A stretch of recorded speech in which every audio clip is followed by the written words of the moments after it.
Pasado esto y cuando Gerardo Zambrano me deje, les voy a dar la bienvenida. Buenos días. Buenos días a la Asociación Rural del Uruguay por haber confiado una vez más en Diario El País y Radio Carve para organizar este ciclo de conferencias en un año especial, en el año de que celebramos los 100 años de Diario El País, lo que es bastante decir, un siglo de cualquier empresa, pero más una empresa que se dedica a la comunicación, a informar y a formar opinión en el mercado. Me parece relevante y sobre todo con mucho hincapié en el sector agropecuario, donde siempre hemos estado acompañando, tanto que hasta no hace mucho acuñamos una frase de un expresidente de la Rural en el sentido que el país se salva con el agro o con él perece. Entonces, para que vean lo que es la importancia del sector para el diario El País. Y hoy, bueno, conformamos una mesa, esta es la tercera conferencia. Primero hablaron las cámaras empresariales, ayer fue de agricultura, hoy es de ganadería. Como dice un amigo que está presente en sala, este es un país ganadero, con más o menos agricultura, pero un país ganadero en definitiva. Y tratamos de tener representados los tres eslabones de la cadena, la producción, la intermediación y la industria. Tres representantes fieles de cada uno de los eslabones: Ricardo Reilly, expresidente de la Asociación Rural del Uruguay, productor del departamento de Cerro Largo, una cabaña que también tiene mucha identificación con el diario El País, pues también cumple 100 años este año, ¿verdad? Si no me equivoco, con mucho vínculo familiar con el diario El País también. Alejandro Zambrano, rematador, expresidente de la Asociación de Consignatarios de Ganado, hoy presidente de Plaza Rural, uno de los consorcios de venta de ganado por pantalla. Y el doctor Alberto González, director de Frigorífico Las Piedras, recientemente expresidente de la Cámara de Industria Frigorífica y delegado de la industria en la Junta del Instituto Nacional de Carnes, con lo cual está representada toda la cadena, como diría una gran comunicadora, una mesaza. La mesa está servida, la carne está arriba de la mesa, o sea que, Martín, arrancamos. Primero, el ingeniero Reilly va a hacer uso de la palabra. Gracias por venir. Bueno, acá.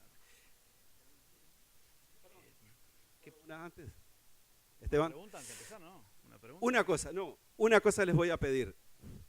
Con Martín estamos en la comunicación y nos acaba de llegar una comunicación que en ninguna bolsa de valores del mundo va a subir ni a bajar, con lo cual les pido no que apaguen los celulares, pero sí que los pongan en modo silencio. ¿Tá? No van a tener que tomar la resolución de comprar o vender en la bolsa de Londres, lo que sea. Pónganlo en silencio. ¿Y por qué no lo apaguen? Porque las preguntas las van a hacer llegar a través de un mensaje de texto al 850-0. Mensaje de texto SMS 850-0, nos hacen las preguntas que después de cada exposición, al final, la responderán los tres integrantes. Muchas gracias. Buenos días, Pablo. Lo que te voy a pedir, porque tengo por el tema de la tele. Sí, pues yo no veo. No, primero que nada agradecerle al diario El País.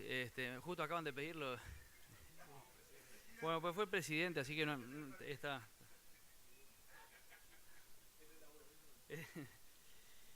No, quiero agradecerle al diario El País por la invitación. Ya es mi tercera oportunidad que estoy aquí en este ciclo de conferencias. Para mí es un gusto integrar esta mesa también con Alejandro y con Alberto, bueno, dos referentes del sector. Simplemente antes de arrancar, para que no contabilice en el tiempo, yo voy a tratar de ser lo más rápido posible. No voy a decir cosas novedosas, porque dentro de lo que voy a decir no hay cosas novedosas. Casi todas estas cosas alguien en algún momento las ha mencionado. Yo simplemente lo que voy a tratar de mostrar cuando hablamos de modo oportunidad es que, bueno, la oportunidad la está dando el mundo y que en realidad los problemas los tenemos nosotros acá adentro y que si no solucionamos y cambiamos el rumbo podemos terminar muy mal. Bueno, hay algunas transparencias también que pueden sonar bastante simples, pero siempre es bueno pensar en que en estas exposiciones y en estas charlas hay gente que no está tan allegada al sector y por lo cual es bueno a veces hacer alguna introducción. ¿Cómo es la situación del mercado mundial de la carne? Se prevé, estos son datos de la ONU, siempre me gusta empezar las charlas hablando de las oportunidades. Se prevé que en el 2050 van a haber 2.400 millones más de personas en el mundo. Solo en Asia se prevé que el 65% de la población va a ser cada vez más urbana, o sea, la población en el mundo va a ser cada vez más urbana. Cuando decimos 2050, uno puede pensar que, bueno, el 2050 está muy lejos, pero hay proyecciones para dentro del año, lo que sería más o menos 10 años, 2030, en donde, bueno, como muestra allí, va a haber una clase media que va a aumentar su consumo. En el caso únicamente de Asia va a ser de 5 billones de dólares prácticamente a 33 billones de dólares. Esto es un 570% más de lo que es en la actualidad, y obviamente gran parte de este consumo se va a volcar a lo que son las proteínas y particularmente la carne. Uruguay como país productor de carne, en solo 10 bienes de origen agropecuario están el 75% de las exportaciones de bienes en el Uruguay, del país, liderados por la carne. Comparativamente, que es la gráfica que está ahí, hay gráficas que probablemente no se vean. Yo simplemente lo que quiero mostrar es que comparativamente con los exportadores más relevantes del mundo, Uruguay en realidad coloca su carne a un buen precio en términos internacionales. Globalmente está entre los 3 primeros, en tercer lugar, depende allí si es enfriada o congelada, pero está después de Argentina y Estados Unidos, es donde Uruguay, allí el precio más o menos hoy que ronda en $3.500 por tonelada, hace algunos años fue más. Bueno, pienso que al menos por lo que se está viendo, no debería bajar, sino que tendría posibilidades de incrementarse hacia adelante. Esto simplemente para mostrar cómo ha sido la evolución de lo que son los nacimientos vacunos, la faena, la exportación en pie y la producción de carne, que con todos estos componentes, bueno, la faena promedió más o menos 2 millones, más o menos, 160.000 cabezas en los últimos años, los nacimientos 2.700.000, estamos haciendo un promedio más o menos de 7 a 10 años. Las exportaciones de ganado en pie, que es la gráfica roja chica que ustedes ven ahí, el año pasado anduvo en el entorno de 300.000 animales. Todo esto hace que en realidad la producción de carne, la producción total de carne, ha aumentado.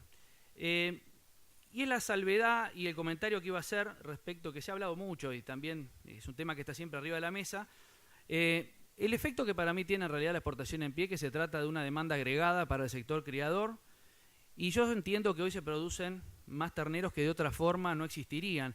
Es imposible pensar, uno cuando es productor de ciclo completo, siempre le dicen que la cría tiene que ser sólida, tiene que estar permanentemente dándole terneros al sistema, y bueno, en un país productor de carne como es Uruguay, sin una cría dinámica y pujante que provea de terneros al sistema de forma permanente, bueno, es difícil seguir creciendo, y creo que eso lo quería destacar a esta altura de la charla. El mercado mundial de carne bovina, yo decía que iba a decir cosas que parecen muy obvias, pero en realidad voy a llegar a algo más adelante. Uruguay está de los 10 millones más o menos de toneladas que se comercian, Uruguay está en el lugar número 7, con 430.000 toneladas más o menos.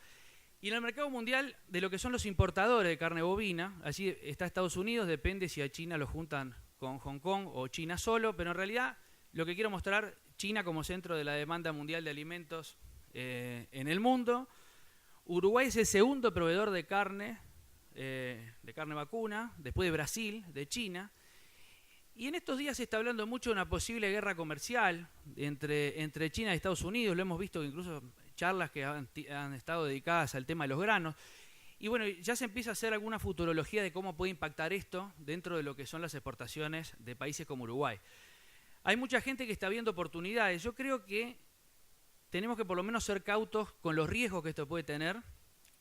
Una guerra comercial que en realidad ya se está desatando de a poco, no solo entre Estados Unidos y China, sino una guerra que va hacia el proteccionismo en el mundo. Porque además cuando uno pone un arancel, es decir, el arancel no puede ser, por la Organización Mundial de Comercio, salvo algunas excepciones, un arancel directamente a la soja proveniente de un determinado país. El arancel es un arancel hacia el producto. Entonces tenemos que ser muy cautos cuando se habla de que una guerra de este tipo podría llegar a favorecer a Uruguay, porque corremos el riesgo de que caigan aranceles, por ejemplo, sobre la carne congelada. ¿Qué es lo que quiero decir? Que en realidad los países que se van a ver más beneficiados ante un eventual problema de este tipo son aquellos países que están abajo del paraguas de algunos acuerdos comerciales.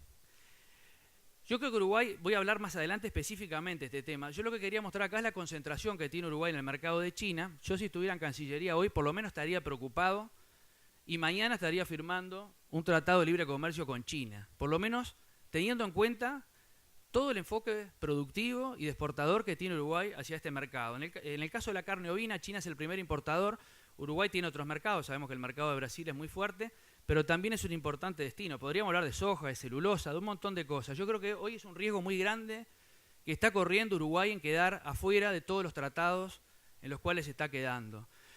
Esto simplemente lo puse para mirar las cuotas, pero está claro que hay que trabajar más allá de las cuotas. Las cuotas tienen el riesgo de que son cuotas. En el caso de la cuota 481, que es lo que yo quería mostrar ahí, que ha tenido un crecimiento, podemos analizar después quién obtiene la mayor ganancia, si hay agricultores, sociedades anónimas, si hay frigoríficos que puedan tener corrales. La realidad es que la cuota 481 ha dinamizado la ganadería, eso nadie lo puede negar. Y creo que demuestra una cosa que es importante, que es la que me voy a referir más adelante, que es entrar en condiciones libres de arancel en un mercado como es el mercado europeo. Ahí arriba puse como escondido un ternero con la trazabilidad. Se habla mucho de la trazabilidad en estos días. Yo tengo alguna opinión, no la voy a decir ahora, pero en realidad lo marqué porque estos mercados, salvo Estados Unidos, son los que piden trazabilidad. Acá nada más lo que quería demostrar, lo que yo entiendo que es una fortaleza que tiene Uruguay, que es la institucionalidad. Puedo hablar por el Instituto Nacional de Carnes, que hoy circunstancialmente me toca estar representando por la Asociación Rural, pero en realidad Uruguay tiene allí una fortaleza. Eso que está ahí, lo que está ahí es mi cuenta de Twitter, en realidad, por si alguno después me quiere seguir, que ya no me siga. Eso que está ahí es un convenio que hace INAC con la cadena Blockhaus, ¿no? Con un distribuidor de alta reputación de Europa. Blockhaus es una cadena de restaurantes que está en Hamburgo. Esta foto generó mucha discusión. Desde que la carne estaba cruda hasta que después me dijeron que no era en Alemania, porque la chapa de los autos aparentemente no era de Alemania, pero en realidad esto es una parada de ómnibus de Hamburgo. ¿Qué es lo que quiero decir? Este tipo de estrategias comerciales, que hay muchas, yo quería mencionar una, son las que le están permitiendo a Uruguay, por ejemplo, mitigar el impacto que está teniendo el reingreso, por ejemplo, de Argentina a estos mercados de alto valor, de los cuales Argentina estuvo ausente. Uruguay hizo sus estrategias para estar allí, pero tenemos que saber, bueno, que todo cambia. Las condiciones de acceso, lo voy a decir ahora y quizás lo repita más adelante. Uruguay, como país exportador, sin una inserción internacional inteligente que mejore sus condiciones de acceso desde el punto de vista de los aranceles y desde el punto de vista de las trabas no arancelarias, no tiene futuro posible. No hay futuro posible para el Uruguay si no hace acuerdos comerciales y si no mejora las condiciones de acceso a los mercados. Estos son datos que todos conocemos. Es lo que están haciendo todos nuestros competidores. No me voy a detener. Nosotros no quisimos firmar un TLC con Estados Unidos. Australia no solo tiene una cuota prácticamente 400.000 toneladas, sino que además está camino a un tratado de libre comercio. En el caso de Japón, que ahora se habla mucho en estos días, Uruguay está en el paso 10 de 12, después vendría una habilitación, que es en paralelo, y después tendríamos que entrar pagando casi un 40% de aranceles. Allí está el estudio de la Cámara de la Industria Frigorífica, yo siempre que puedo lo reitero porque es bastante elocuente, los 200 millones de dólares que pagan las carnes para ingresar a los distintos mercados, los 100 dólares por cabeza. Yo recuerdo que siendo presidente de la Asociación Rural, un día estuve en el Encuentro Nacional de Agricultura de Chile y bueno, la discusión que había ese día, que tenían los chilenos, que había incluso gente del propio gobierno, todas las exposiciones estaban centradas en cómo iba a ser el proceso de agenda, en la agenda de desgravación arancelaria en base a la cantidad de acuerdos comerciales que tenía Chile con las distintas economías del mundo. Esa era la discusión que estaba teniendo Chile, esto ya hace 2 años o 3 años, que fue cuando estuve allí. Nosotros todavía no le contestamos a Chile si tenemos interés o no en firmar un acuerdo comercial con ellos. O sea, no es que estemos de acuerdo, no le contestamos ni siquiera. Esa es la diferencia entre una política exterior agresiva, que piensa en la gente, que piensa en el desarrollo, en la apertura comercial, y lo que tenemos nosotros acá, en donde la política exterior del país se ha transformado en algo que yo ya he dicho en alguna otra oportunidad, que es una expresión de deseo. Es decir, el gobierno le dice al propio gobierno lo que debería hacer en materia de agenda comercial, pero después el propio gobierno o trabas internas dentro del propio gobierno son las que traban todo esto, que es hacia donde está yendo el mundo. Y es una minoría los que están trabando este tipo de acceso. Si no lo hace el gobierno, ¿quién lo va a hacer? Ahora se está hablando mucho del acuerdo Mercosur-Unión Europea. Bueno, se empezó hablando de 390.000 toneladas, que es más o menos un 5% de lo que es el consumo de los 8 millones de toneladas que se consumen en Europa, que tiene 500 millones de habitantes. Después hubo toda una presión que todos conocemos de los productores de Francia, Irlanda, particularmente de Francia. Hoy ya se está hablando de 160.000 toneladas, que yo creo que igual es bueno. Independientemente de eso, esto yo me acuerdo que no me había recibido todavía y ya se hablaba, o sea, casi 20 años de esto, o anda en ese entorno, yo creo que hay que firmar, yo soy optimista igual, creo que algo se va a firmar y creo que va a haber que firmar algo porque no sé si va a haber otra oportunidad para hacerlo, ¿no? Estaba hablando un poco de, obviamente referido a lo que es la carne dentro de lo que está pidiendo el Mercosur con la Unión Europea. De a poco vamos a ir entrando en la zona más escabrosa, que es la situación del país y el impacto que está teniendo esto en el sector productivo. Yo voy a tratar de ir lo más rápido posible. Esto es como una inyección, que bueno, cuanto más rápido se la dan duele menos. Voy a tratar de ir lo más rápido posible.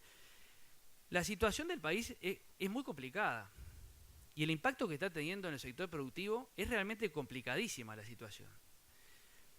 Hay un atraso cambiario galopante.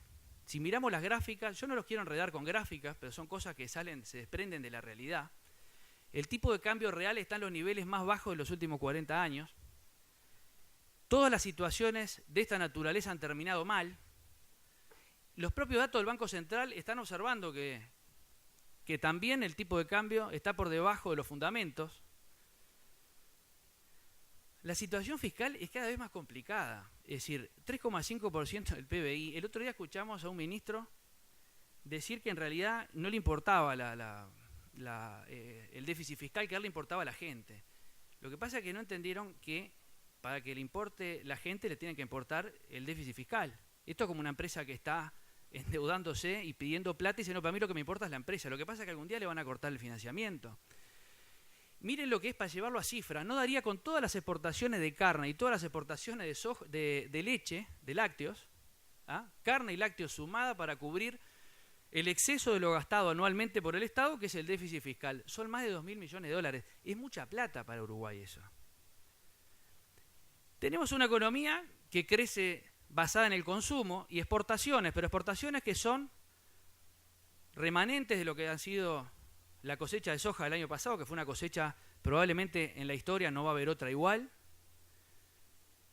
Y obviamente también en estos meses que han sido meses de alta faena y de exportación de carne, también está el turismo. Entonces cuando comparamos trimestre contra trimestre, parece que también las exportaciones en realidad yo creo que fueran más de lo que son. Pero la realidad es que la economía está basada en el consumo. Si miramos los gráficos ahí, y además es el gasto de los hogares, es decir, auto 0 kilómetros, este es el año del mundial, seguramente serán los televisores. Pero miren ahí, es decir, no hay formación de capital, miren la inversión, es decir, la gente no está invirtiendo, las empresas no están invirtiendo. Estos son datos del año pasado, que para mí son datos muy alarmantes. Más de 100 empresas presentadas a concurso de acreedores. Muchas de estas empresas, quienes estamos en el interior, son empresas vinculadas al agronegocio, vinculadas al sector, que ya no están recibiendo los efectos de multiplicación que genera el sector agropecuario a lo largo y ancho del territorio nacional. Estos datos van del 2010, pero estos datos son los peores en la serie desde el año 2002. ¿Y qué es lo que pasa? Y pasa esto, hay una reducción permanente del empleo. Estos datos, ahí pegué un pedazo de una página del diario, que esto creo que es de anteayer. Estamos con el mayor desempleo en 11 años, se perdieron 15.000 puestos de trabajo, ahora sobre el final, más de 30.000 puestos de trabajo perdidos. Crece el seguro de paro. Lo que se mantiene, sí, incluso ha aumentado, son los vínculos laborales con el Estado. Si me preguntan a mí que me gustan los dibujos, yo agarré este. Es decir, yo creo que estamos viviendo una economía de ficción que está basada en fundamentos que no son sólidos y que no son sostenibles en el tiempo. Esa gráfica que estamos viendo en el espejo, que vemos las cosas invertidas, va a terminar mal, va a terminar como la gráfica amarilla, que es la gráfica de los datos que estamos presentando ahora. ¿Y cuál es la situación del productor ganadero? Yo al final voy a hablar de cosas más positivas, por eso le dije que iba a tratar de ir rápido, pero la situación del productor ganadero es mala, es mala. Ahí, yo simplemente esto no los quiero enredar con gráficas, además seguramente no se vea porque yo no las estoy viendo acá, o sea que no creo que ustedes las puedan ver. Yo lo que quería mostrar ahí es la relación de intercambio de bienes. Miramos el precio del novillo gordo, que nos puede parecer que el precio por sí solo no es un mal precio, podría estar dentro, o sea, podría ser mayor o menor, pero en realidad, cuando lo miramos la serie histórica, podemos decir, bueno, en la serie histórica el precio subió, o acompasó la exportación, en fin. Ahora, ¿qué es lo que pasa? Que cuando, como dice un colega, cuando el productor pasa por la casa de cambio, cada vez accede a menos cosas, con cada novillo que vende, con cada ternero, con cada vaca, y ahora vamos a ver en qué termina todo esto, pero en realidad, cada vez puede contratar menos personal, cada vez puede pagar, bueno, los impuestos algunos los tiene que pagar porque si no se tiene que endeudar para pagarlos, cada vez puede invertir menos. Yo los datos que puse ahí, ese es el precio regional del novillo, ahí está hecho en pie, en la región. O sea, algo raro tiene que pasar, porque si miramos el caso del novillo en Paraguay, Paraguay exporta más o menos un 30%, el precio de la tonelada, menor que Uruguay, accede a la mitad de los mercados que Uruguay, tiene otra serie de problemas que Uruguay no los tiene, pero la realidad es que es más negocio la industria en Paraguay por un tema de costos, obviamente. El novillo en Paraguay tiene un mejor precio que en Uruguay, el productor paraguayo tiene mayor rentabilidad que el uruguayo, o sea, hay algo que está mal, hay algo que está raro. Estas son cosas que todos conocen. Para ser original, yo lo que pedí es que calcularan el precio de llenar un tanque, esto para un flete, con gasoil, al precio de paridad de importación y precio al público. Hay una diferencia de 140 kilómetros, es mucho para un país como Uruguay. Es como ir a Minas, como ir a Florida, yo que sé, ir a Colonia. Es decir, es muy caro, es muy difícil y esto se siente porque todas las ineficiencias de costos que hay en la logística las termina pagando en última instancia la producción en algún lugar. Yo no me voy a detener con impuestos, pero simplemente es muy difícil pensar en un sector criador fuerte, un sector ganadero fuerte, cuando el 60% de los impuestos que tiene que pagar son fijos y son ciegos a la tierra. Esa es la evolución de los impuestos en Uruguay. Por una razón muy sencilla, la composición de activos de un establecimiento rural, el activo tierra puede significar el 80% de los activos totales. Si grabamos eso de forma desmedida, ahí miren la reforma tributaria, decía vamos a ir por la renta, vamos a dejar de lado el capital, el patrimonio, terminaron grabando la renta, los ingresos, el patrimonio, aumentaron las tarifas, es decir, no hay mucho más de dónde rascar. ¿Y qué es lo que pasa? Esta es la serie de años, simplemente para mirar lo que hay acá. El ingreso de capital en pesos constantes, cuando vamos a moneda constante, si vamos a moneda corriente los valores parece que cambian, pero en realidad estamos con los peores ingresos desde la salida de la crisis de la aftosa y la crisis financiera del año 2002. Son datos muy fuertes y alguien los tiene que mirar y tiene que darse cuenta que el sector productivo está en problemas.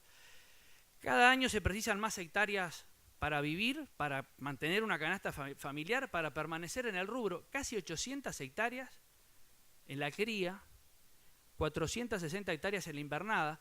Hay una barra ahí que el modelo de la asociación rural, ¿qué es lo que hace? Bueno, mide cómo sería el impacto que podrían tener las medidas, algunas se han aplicado, otras no, que propone el Poder Ejecutivo. Esas medidas que están planteando no mueven la aguja, en grandes términos no mueven la aguja. Hay que asistir a la producción familiar, porque es una realidad y estos datos lo están mostrando. Cada vez hay menos productores, pero acá si no se toman medidas de fondo que busquen recuperar la inversión perdida de manera generalizada y a gran escala en todo lo que es el aparato productivo nacional, vamos a terminar mal. Esta es la situación financiera. El sector debe, dentro del sistema bancario, el 80% de lo que produce. Por fuera no se sabe. ¿Y qué es lo que empezó a pasar? Y los créditos vencidos. Yo pedí simplemente que los marcaran allí. Hay un 30% de créditos vencidos en oleaginosos y un 14% de créditos vencidos en servicios agrícolas con datos de la cosecha del año pasado, que fue una cosecha de soja como nunca más en la historia va a haber. Dada la situación actual, yo no sé cómo va a ser el panorama cuando termine esta cosecha de soja, que realmente va a ser problemática por situaciones climáticas que todos conocemos. Voy a entrar en el tramo final, no sé cómo estoy de tiempo. ¿Qué quiere decir? Ah, está, estoy bien de tiempo, pero bastante bien. Está. Tenemos que avanzar en soluciones. Sí, tenemos que avanzar en soluciones. Yo el otro día leía una entrevista a Daniel Belerate, presidente de la Cámara de Industria Frigorífica. Él decía una cosa que es real. Es decir, acá tenemos que avanzar, hay dos vías para avanzar. O reducción de costos, lo cual cada vez se está tornando más difícil, porque son costos muy estructurales, con un gobierno que cada vez tiene menos cintura para moverse, por la situación a la cual ha llegado, por una devaluación que en realidad, cuando uno habla con analistas y especialistas, parece que no estaría en el horizonte cercano realmente una devaluación que mueva la aguja, o tenemos que mejorar por la vía de acceso a los mercados, es decir, que nos mejoren el precio que recibimos, pero justamente también el precio en lo que son las condiciones de acceso, en lo que son las trabas arancelarias y lo que son las trabas no arancelarias que pueden también llegar a ser incluso peores que las otras. ¿Qué pasa? Si apretamos de arriba y apretamos de abajo, no hay salida. ¿Qué es lo que está pasando hoy? Las empresas no están teniendo margen, no hay rentabilidad. Hay un deterioro importante del sector agropecuario, con una capacidad de inversión que está agotada. Esto está pegando en toda la economía nacional, está pegando particularmente en la generación de puestos de trabajo por los efectos de encadenamiento y de derrame que tiene el agronegocio en el Uruguay. Son los datos que estábamos viendo. Yo para terminar, esto es un análisis FODA, no se debe leer mucho de ahí. Uruguay tiene fortalezas que realmente son sólidas.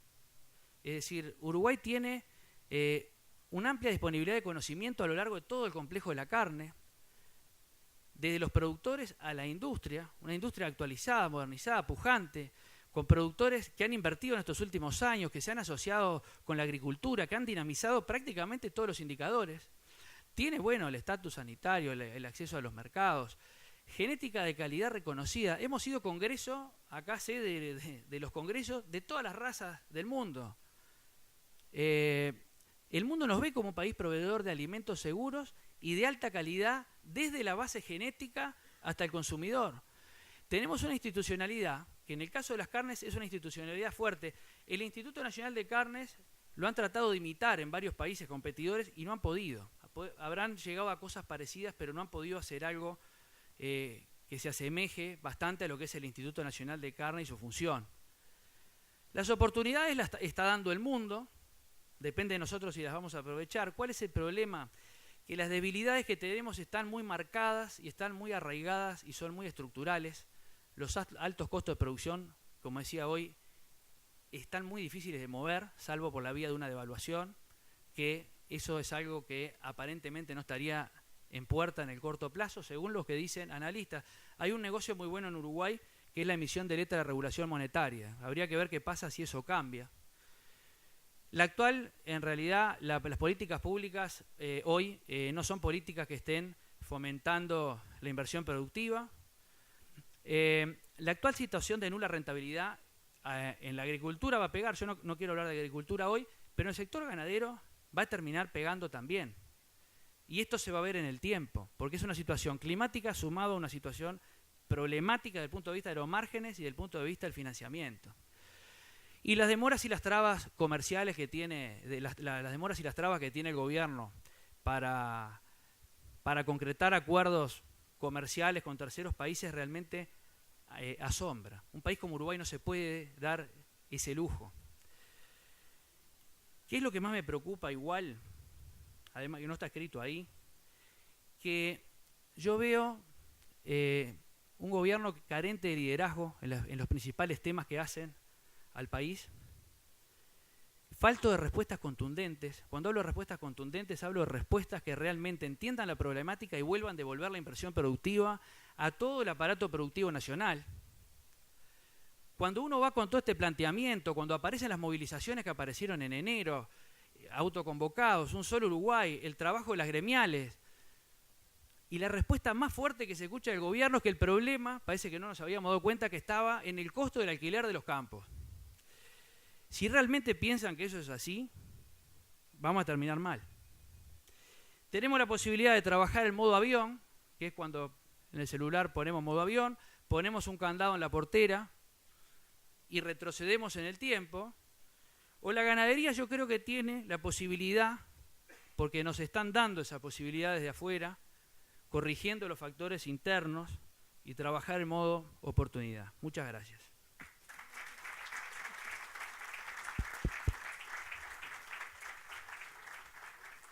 Muchas gracias, Ricardo. Bueno, ahora Alejandro Zambrano, director de Zambrano y Compañía, presidente de Plaza Rural. Gracias, Ale. Muy bien. Bueno, buenos días a todos. Primero que nada, felicitar a Ricardo, la verdad que con completo informe. Creo que no me dejó poca cosa para repasar, así que voy a cambiar un poquito la pisada. Agradecer al país en sus 100 años, agradecer a la Asociación Rural, obviamente, la invitación. Un poco inesperada que se me invitara a una disertación de este tipo, pero bienvenida sea. Felicitar a la ARU por lo que es la Expo Melilla, la verdad que es una idea fantástica. Pero más que idea, creo que es una realidad. Y eso sabemos que es lo más difícil, ¿no? Lograr que las ideas se vuelvan realidad es lo que habla de la gestión y de la posibilidad de hacer las cosas viables. Así que felicitaciones, la verdad que muy buena toda esta actividad y toda esta idea de la Melilla, que ojalá que siga creciendo. Bueno, como decía recién, la verdad que completo el informe de Ricardo, no esperaba menos. Como sabía que iban a haber una cantidad de datos e información, los voy a cambiar un poquito la pisada. Y mi presentación o mi disertación en este caso se va a tratar de un viaje. Un viaje que hice hace cosa de un mes y que la verdad, a partir de una invitación que tuve de un instituto que se llama Nuffield Internacional, que tiene como objetivo promocionar las prácticas de los productores del primer mundo. Es un instituto que está ubicado en Inglaterra y que tiene, de principios del siglo 1900 esta idea, sponsorea y auspicia a productores de todos lados y a partir de Nuffield Australia, que soy uno de los principales proveedores de estudiantes y de productores a esta institución, se genera el congreso todos los años, que este año fue en Holanda, y nos invitaron a 2 personas de Uruguay a partir de esa convocatoria a participar de ese congreso. Me invitaron a mí y a un amigo, que no lo quiero nombrar, Pablo Mestre, que no tuvo la gran virtud de argumentar faltas de práctica en el idioma en inglés, ya que los 146 estudiantes, productores y referentes de la empresa de los agronegocios son de habla inglesa, canadienses, irlandeses, ingleses, australianos, neozelandeses, también gente de Sudáfrica, Estados Unidos y Canadá, básicamente Francia también, eran de toda habla inglesa, así que como en la habilidad que lo caracteriza, mi amigo tuvo la ágil referencia de salir de la invitación o de postergarla para adelante. Conclusión, era muy difícil decir que no a la misma. Así que bueno, todo esto empieza en esa invitación, este cuento holandés. A partir de que el congreso era en Holanda, 146 personas, repito, de habla inglesa en Holanda durante 10 días, dije, bueno, vamos a averiguar un poco de qué se trata Holanda o de qué son las prácticas productivas o qué hacen en Holanda los productores. Ahí me encontré que Holanda es un país que es un cuarto del tamaño de Uruguay, más chico de un cuarto del tamaño de Uruguay. La verdad que un país que tiene una demografía muy importante, con 17 millones de personas, pero que además tiene una producción muy intensiva, ¿ah? Más de 9.000 hectáreas de producción bajo techo, en lo que se refiere a invernáculos, básicamente vivir, una tecnología pero muy desarrollada. Y algo que habrán empezado a escuchar bastante es que es el segundo agroexportador del mundo después de Estados Unidos. Es decir, que es un país que es 270 veces más chico que Estados Unidos, y a pesar de eso es el segundo agroexportador del mundo, con más de 101.000 millones de dólares, o 101 billones de euros, perdón, esas cifras en euros, de agroexportaciones en el mundo. Dije, bueno, bárbaro, Holanda, negocios, agronegocios, producción agropecuaria va a ser sin ninguna duda una oportunidad interesante. Pero además, dentro de las cosas que en ese research, en esa investigación previa, encontré que Holanda tiene más de 7.500 kilómetros ganados al mar. Ahí tiene un mapa de lo que era Holanda en los años 1800, 1900 y lo que es Holanda ahora, con toda esa miles de kilómetros cuadrados, cientos de miles de hectáreas ganados al mar y aparte de las mejores tierras, ¿no? Realmente una obra de ingeniería y una obra tecnológica muy pero muy destacada.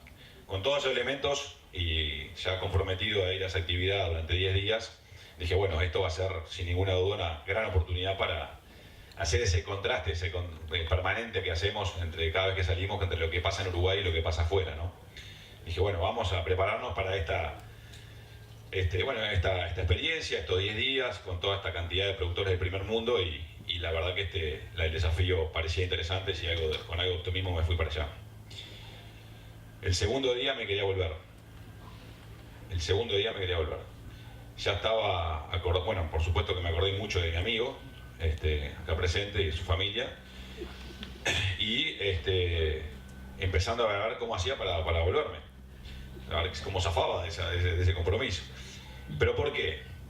Porque todos los temas, 32 conferencias, 10, 15 visitas a distintos productores agropecuarios, de lo más diversos, avícolas, tambos, producciones de cerdo, producciones de pollo, productores orgánicos, hortifrutícolas, en fin, de lo más que se imaginen, productores agrícolas por supuesto, los únicos temas que se hablaban, los únicos temas que les preocupaban era el futuro de la producción, qué va a pasar dentro de 10, 20, 30, 40 años con el futuro de la producción, la sustentabilidad, una palabra que escuché, no sé, 150 veces en 10 días y vi 15 presentaciones que lo único que hablaban era la sustentabilidad, el cuidado del suelo, el manejo del suelo, los recursos, también la comunicación entre la ciudad y el campo. Ahora les voy a contar un poco más, pero la verdad que el mismo problema que uno cree que tenemos acá entre la ciudad y el campo, ellos también lo tienen. El consumidor final, cómo comunicarse con el consumidor final, cómo conocer al consumidor final, qué es lo que quiere, cómo influimos en el consumidor final. La producción es orgánica, cómo producir más con menos, es algo que permanentemente también escuchaba y hablaban en todas las presentaciones. La huella ambiental, qué pasa con la producción, 2050, lo que dijo recién Ricardo, 2050, les digo porque lo van a escuchar muchas veces, vamos a tener que darle comer a 10 billones de personas. Lo escuché también otras 25 o 30 veces. Nada del negocio, nada del tema económico, nada de la parte productiva. Vi 4 vacas de carne en todos los 10 días y las vi como a 100 metros cuando iba en el ómnibus. Todas las vacas estaban bajo techo porque es invierno. Todo esto en un contexto de menos 6 grados los 10 días, con mucho viento. Así que bueno, imagínense, ya estaba el segundo día acordándome de mi amigo y pensando y buscando cómo iba a ser para volver. Y mientras me debatía entre esa vuelta a casa, después de esa fallida entusiasmo, haber perdido el entusiasmo con respecto a este tema, me puse a pensar y dije, bueno, pero por algo a estos tipos que están en el primer nivel del mundo, estos temas los ocupan o los preocupan, ¿no? Como dije recién, sustentabilidad, permanentemente hablando de cómo conservar, cómo cuidar y cómo reciclar los recursos, cómo producir más con menos, la parte orgánica, que le están dando mucha importancia, con un crecimiento anual de 7% de parte de los consumidores, la relación ciudad-campo, algo muy importante, que también algo les voy a comentar de lo que está pasando por esos lados, y por supuesto el 2050, por qué les importa tanto el crecimiento demográfico de los casi 10 billones de personas a los cuales vamos a tener que alimentar. Así cuando nos vamos a pensar en la parte sustentable, empecé a averiguar, a revisar, a googlear, y bueno, ¿y nosotros en qué estamos en eso? Porque la verdad que es algo que por ahí no se escucha mucho por estos lados, ¿no? Y cuando uno empieza a googlear, empieza a interesarse por esa parte, en realidad se está empezando por estos lados o por estas regiones a hablar de estos temas. La huella ambiental, la bioeconomía, la producción, pero conservando los recursos, todo lo que se pueda, algo que realmente acá lo damos por hecho y que en el mundo es una de las preocupaciones más importantes, ¿no? Eso es algo que no solamente de los ámbitos privados, de los ámbitos particulares, de los medios, de la gente en general de las ciudades, sino también que es una preocupación a nivel institucional. Esta es la famosa tabla del objetivo de desarrollo sostenible de la ONU, algo que van a empezar a ver bastante, porque les repito, creo que esta tabla también la vi como 6 7 veces en distintas presentaciones, en donde se generan unos 17 puntos objetivos para el año 2030, que tienen algunos, primer punto es terminar con la pobreza, pero donde el segundo punto, y algo que se habló muchísimo, es terminar con el hambre en el mundo, ¿no? O que básicamente ocupan la agenda de los productores holandeses, pero también franceses, ingleses, irlandeses, algo menos los productores de Australia, Nueva Zelanda, como es lógico, pero sí también en Estados Unidos y Canadá y en Sudáfrica y en los países de África que veía participando también, y algún japonés que también andaba ahí por la vuelta. Con respecto al orgánico, 4 o 5 visitas a distintas producciones agropecuarias, y no me refiero solamente a la producción agrícola como orgánica, sino también a la producción de carne, a la producción de leche, que es muy importante ahí en Holanda. Permanentemente se hablaba del orgánico y se ponía como un tema, como una exigencia de los consumidores, una exigencia del propio gobierno holandés, que en el año 2000-2005 se puso como el objetivo que el 5% de la producción de alimentos sea orgánica, y a partir de ese objetivo cumplido ha ido creciendo, insisto, a razón de 7% anual. Pero también hay que analizar qué le llaman ellos, o qué es lo orgánico para ellos y cómo lo vemos nosotros. El orgánico lo han puesto, como decía, también a nivel de exigencia de las instituciones. Con un grupo de productores franceses, algunos de ellos productores agrícolas, me decían, bueno, nosotros nos dan un subsidio de 220 euros por hectárea por año. O sea, solamente por ser productor agropecuario, productor de granos, nos dan 220 euros por hectárea por año. Si me paso a orgánico, me duplican ese subsidio. Quiere decir que detrás de esto hay todo un movimiento y una idea y una estrategia por parte de quienes gobiernan hoy los países del primer mundo, los países europeos por sobre todo. Pero la producción orgánica se la pagan por 3 años, después vuelven al subsidio normal de esos 220 euros por hectárea. Pero ¿qué hay detrás de esta estrategia? ¿Por qué están todas estas marcas vinculadas al orgánico, al free range, que ahora les voy a explicar un poquito qué es? Obviamente que acá hablando de producción avícola o producción de leche, producción de carne, a lo natural, a la producción a base de pasto, a la producción a cielo abierto. Yo escuchaba, increíble, visité un tambo y me decía que uno de esos sellos, creo que es el que está arriba a la derecha, el tambo era parte de la producción free range, o sea, a cielo abierto. Estaba en un galpón donde estaban las 75 vacas bajo techo comiendo ración. Y yo decía, ¿cómo cielo abierto? Sí, porque ahora viene la primavera y el verano y yo las vacas las saco ahí ese piquete 4 o 5 días, 4 o 5 meses, y soy productor de cielo abierto, entonces me pagan un poco más. Entonces ahí uno empieza a cuestionarse, ¿no? ¿Qué es lo orgánico, qué es lo natural, desde ese punto de vista o de nuestro punto de vista, que realmente es totalmente distinto? Un productor de cerdo, tuvieron una charla de GW, que es una organización de producción de cerdos en base a producción orgánica de cerdos, y después de una larga presentación alguien le preguntó, bueno, ¿y cómo manejan las enfermedades? No, bueno, nosotros damos antibióticos. ¿Cómo dan antibióticos? Sí, damos antibióticos. Nuestros cerdos orgánicos, porque bueno, si se enferman tenemos que darle. Lo que hacemos es que el periodo de espera entre la faena y que dice cada antibiótico, lo duplicamos. En vez de 30 días, damos 60 días.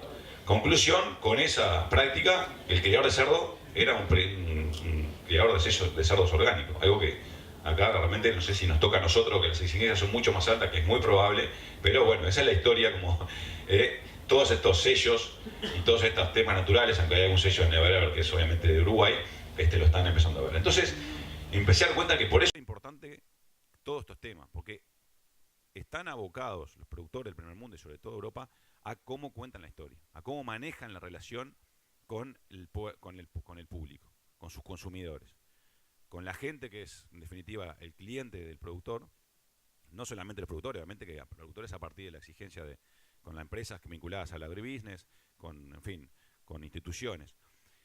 Y así todo, hoy, en Europa, sobre todo, se está dando una gran movida, que algunas de las imágenes pueden ver, cuestionando las prácticas de los productores europeos. De ahí las exigencias que después nos traen a nuestros países, o países como el Uruguay y a países como acá. Por eso es lo importante de contar la historia, telling the story, le dicen ellos, que es exactamente eso, es contar la historia, obviamente con su óptica o desde el punto de vista de cómo la quieren contar.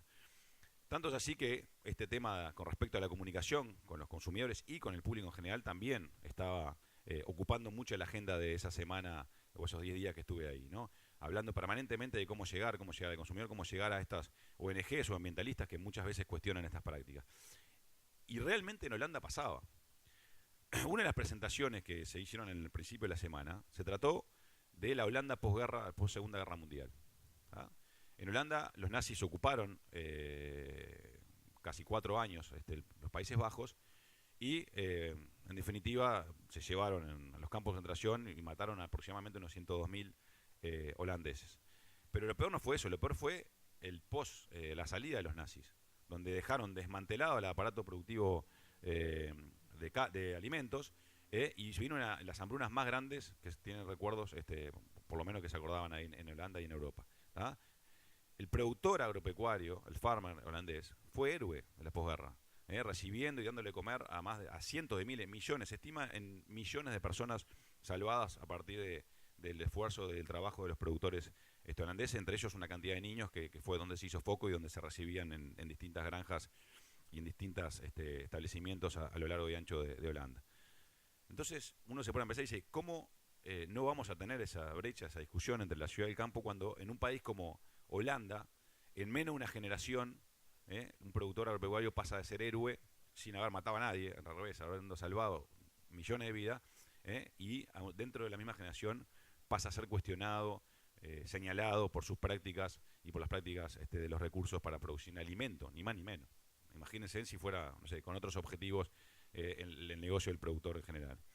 Entonces, ahí es donde mucha de la comunicación y mucho de lo que vimos está enfocado a eso, a contar la historia de los productores, a mostrar lo que hacen las prácticas de los productores, una práctica saludable, una práctica que está vinculada a la familia y donde no solamente, insisto, instituciones y grupos de productores o agrupaciones de productores, sino también empresas vinculadas a los agribusiness están apoyando con recursos y obviamente metiendo mucho en esta parte también y dándole mucha importancia a la comunicación y a contar la historia y a llegar a los consumidores finales y también a llegar a las instituciones, ONGs, ambientalistas que hoy son los que los señalan y los que los siguen y los persiguen y se manifiestan en las ciudades, como algunas de estas que tenemos acá, incluso hay alguna uruguaya en ese gráfico. Es decir, están yendo más allá, no están esperando que vengan los ambientalistas a cuestionarlo, están yendo a buscarlos, por lo menos en Holanda, Francia, Inglaterra, donde estos temas más los ocupan. Y acá, ¿cómo estamos? Acá creo que nos acordamos los ambientalistas en la Semana de los Criollos, en el Prado, cuando aparecen 2 o 3 que creo que ya limamos asperezas y ahora ya se sientan juntos, pero es el único contacto, referencia o relación o noticia que tenemos los ambientalistas. Bueno, yo creo que como bien dijo Ricardo, que lo fue, las cosas en Uruguay vienen, demoran 20, 30, 40 años, pero esto es algo que se va a venir. Así que también ahí hay un mensaje de ganarle de mano, ir hacia mostrar lo que es el Uruguay, mostrar las prácticas naturales realmente que tiene el Uruguay en su producción de alimentos y sobre todo en su producción agropecuaria y su producción ganadera en toda su extensión. Bueno, los famosos 10 billones de personas que le vamos a tener que comer, hay una gráfica que comparto ahí con Ricardo, pero también la mostraban permanentemente, el crecimiento demográfico. ¿Por qué les preocupa tanto el crecimiento demográfico? Crecimiento demográfico también enfocado al crecimiento de las ciudades, gente que alimentar. Y bueno, una de las cosas que también vincula el crecimiento demográfico con la sustentabilidad y con la forma de producir y como contamos la historia de cómo se produce, es la disponibilidad de los recursos. Hay una gráfica que está muy buena que realmente a mí me llamó la atención, y es que desde el 1960, o de los años 60, ahora, la hectárea por persona, la hectárea arable, le dicen ellos, la hectárea productiva por persona cayó a la mitad, de 1,7 o 1,74 hectáreas por persona en el mundo a 0,74 hectáreas por persona en el mundo. ¿Eso qué quiere decir? Que por el crecimiento demográfico y por la erosión de los recursos finitos como es la tierra, hoy se precisa o se tiene cada vez menos área para poder alimentar a una persona. ¿Tá? También hay una que no está acá, pero también hay un dato muy importante y es que hoy el 30% de los recursos, esto es un dato que dejó la gente de Rabobank en unas presentaciones, 30% del suelo arable está en proceso de erosión, en distintas etapas, distintos tipos de erosión, pero en proceso de erosión también. Es decir que del 60, para los 60 para acá, tenemos la mitad de área para producir de tierra para producir alimentos para por persona. Y esto también es un tema importante cuando hablamos y proyectamos en el 2050. ¿Qué va a pasar con el crecimiento demográfico por regiones? ¿Y por qué me enfoco en las regiones? Algo que también ya mostró Ricardo. Porque de repente encontramos temas interesantes. Yo he escuchado, capaz que ustedes también, de que África va a ser el Edén para la producción de alimentos, lo que lo va a comer al mundo.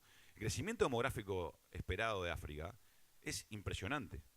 Se esperan para el 2050, ya dijimos, recuerdan, 10 billones de personas. Bueno, 2.000 millones, 2.436 millones van a estar en África. Pero en el 2100, 4.200 millones de personas van a estar viviendo en África. Va a estar muy cerquita de los 5.000 y pico que van a estar viviendo en Asia. Y esto empieza a cambiar el juego de ver de dónde vamos a sacar los recursos. De hecho, en algunas presentaciones también, hizo la gente de Rabobank, se empieza a ver un cambio en la estrategia de los grandes jugadores, los chinos. Los chinos entraron a África fuerte, empezaron a ocupar obviamente las distintas áreas productivas de África, pero hoy se están retirando, están cambiando su estrategia. ¿Por qué? Porque África va a ser un gran consumidor de alimentos. O sea que va a tener que producirlo, pero lo va a tener que consumir también. ¿Ah? Y ahí uno empieza a mirar y a ver cómo estamos en casa, ¿no? O sea, cómo estamos en América. Un crecimiento demográfico casi imperceptible, y una infinidad de recursos de este gran continente verde que tenemos, que estarán subaprovechados, en fin, o mal aprovechados, pero es una realidad. Y por eso, y también lo mencionaban en parte de esas disertaciones, la estrategia de China de empezar a mirar, o algunos países asiáticos de empezar a mirar a Sudamérica como una fuente de conseguir las proteínas que se van a necesitar no dentro de mucho tiempo. Y bueno, y esa es la realidad, y también hacia dónde va la alimentación. Y por ahí muchas veces hemos escuchado, no, pues la gente va a comer menos carne, la gente va a comer menos proteínas cárnicas, vamos a comer más oleaginosa. Es cierto, si miramos las proyecciones que hacen de la FAO, creo que es esta ficha, es cierto que es así. Ahora, el crecimiento demográfico es mucho mayor, por lo cual el consumo de carnes, de los distintos tipos de carne, va a crecer, no tiene otra forma. Se estima un 43% para el año 2030, como muestra el gráfico, repito, creo que este gráfico es de la FAO. Entonces, ahí es donde Sudamérica tiene que capitalizar, o va a capitalizar sin ninguna duda, toda esa importante demanda de alimentos que van a venir. Y ahora viene la parte que siempre uno hace, como le dije al principio, ¿cómo es el cuento holandés y cómo es el cuento uruguayo? ¿No? O sea, cómo estamos comparados con toda esa realidad y con todas esas cosas que los holandeses y todos estos productores de alimentos del primer mundo durante 10 días permanentemente estuvieron discutiendo y presentando. Y bueno, la realidad es esa. Hay un esfuerzo o un sobreesfuerzo por parte de los productores, los farmers, de contar una historia, de mostrar un tipo de producción natural, verde, orgánico, que realmente le está llevando no solamente mucho tiempo y mucho esfuerzo intelectual, sino también muchos recursos. Y por otro lado tenemos lo que tenemos en Uruguay, que todos los que están acá lo conocen, saben cómo funciona, y creo que no hace mucho falta hacer énfasis al respecto. Ahora, ¿cómo estamos en la otra parte? Que es contar la historia.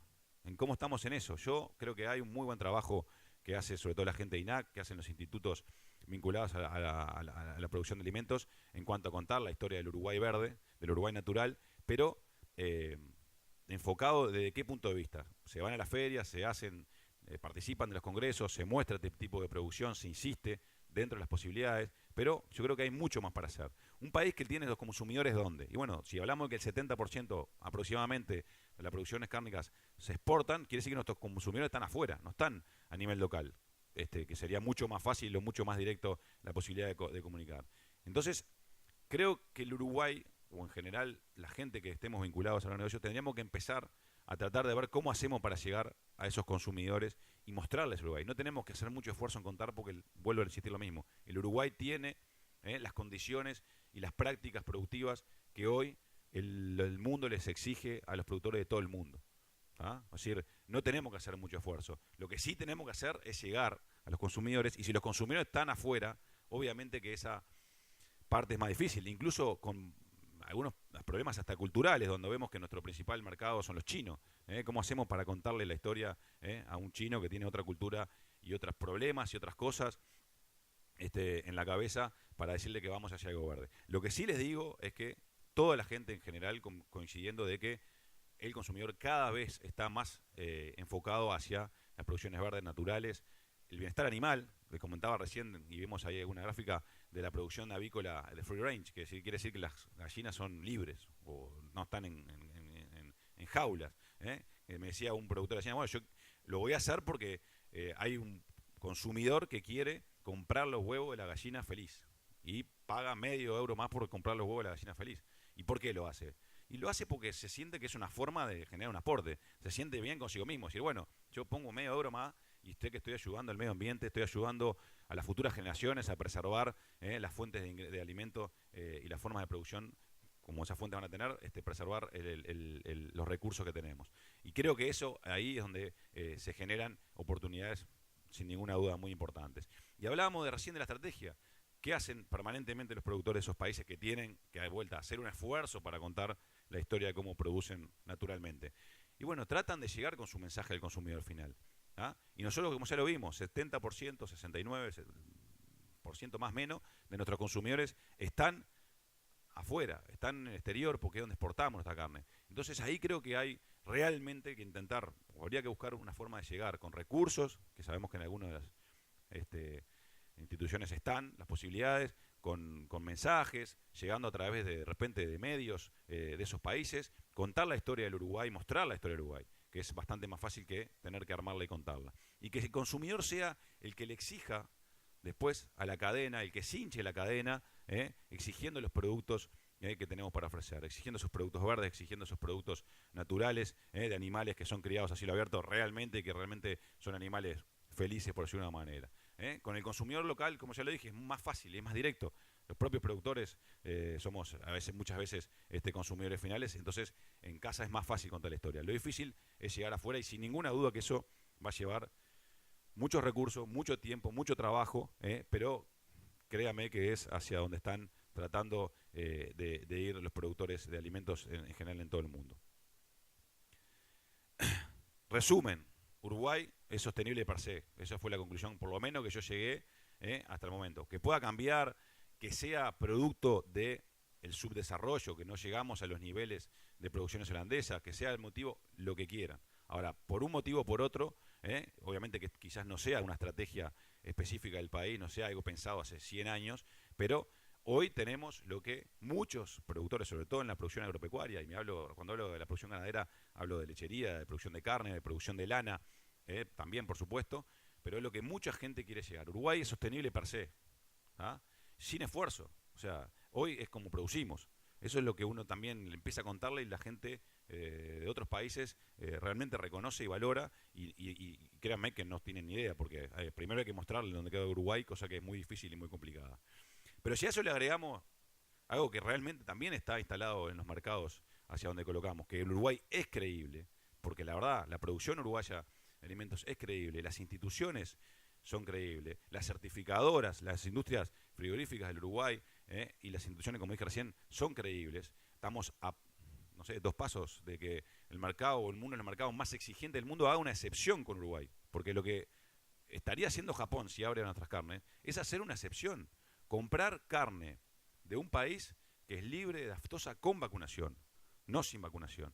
Entonces, vaya si tenemos credenciales para mostrar que si se le agregamos a la historia real de que Uruguay es un país sostenible, que cuida sus recursos naturalmente, que tiene las vacas al aire libre todo el año, las vacas sean de tambo, sean para la lechería o sean para la producción de carne, que las ovejas están todo el año también a cielo abierto, de producción pastoril, vaya que sí hay una oportunidad muy importante. Ahora, el secreto es contar la historia, llegar a los consumidores finales, llegar a sus países y utilizar recursos, empezar a pensar, algo muy difícil porque el día a día, yo sé que nos lleva a todos gran parte de nuestros esfuerzos intelectuales diarios, poder llegar, pensar en 10, 15, 20 años, que es lo que va a llevar la carrera para poder posicionar al Uruguay en lo mejor o en los mercados más exigentes, y ahí sobre todo llegar a los consumidores más exigentes.